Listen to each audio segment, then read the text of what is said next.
కొన్నిసార్లు ధైర్యపరచాల్సిన భార్య భర్తను కూడా అట్లాగే అంటది. నువ్వేం సంపాదించినావు, నాకున్న 15 తులాల బంగారం అమ్మేసినావు,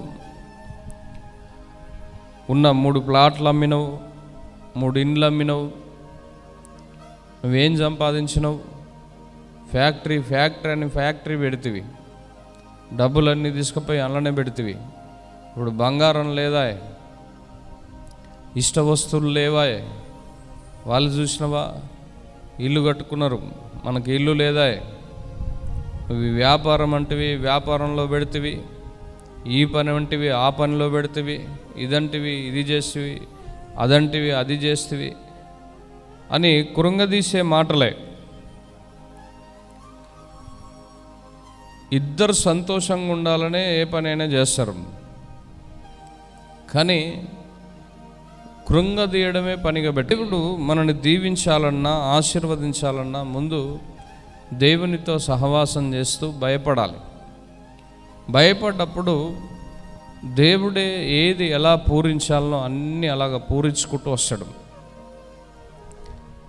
ఒకరోజు నష్టం వస్తే జీవితాంతం నష్టం వస్తుందని కాదు, ఒకరోజు లాభం వస్తే సంతోషం అనేది అప్పడమందమే కాదు, కష్టాల్లో లాభాల్లో నువ్వు సంతోషాన్ని వెతకాలి, అప్పుడే నువ్వు క్రైస్తవుని అవుతావు. కొంచెం బాధలు రాగానే దేవుడు నాకు ఏం మేలు చేసిండు, కొంచెం శ్రమ రాగానే దేవుడు నాకు సహాయంగా ఉండా లేడా, రకరకాల ఆలోచనలు చేస్తాం. ఈ రాత్రికాల సమయం నువ్వు భయము భక్తి కలిగి ఉంటే నీ చుట్టూ దేవదూతలు నీతో ఉంటాయి. దేవదూతలు నీతో ఉన్నప్పుడు అవి గుర్రపోతులైన, వృషభములైన, కోడెలైన, ఏదోము బలమైన, మాంత్రికుల శక్తి అయినా, కాశ్మోర క్రియ అయినా, బాణామతి క్రియ అయినా, మాంత్రిక క్రియ అయినా, తాంత్రిక క్రియ అయినా అదేది కూడా నీ మీద పనిచేయదు. ఎందుకంటే దేవదూతలు వారితో పోరాటం చేస్తాయి.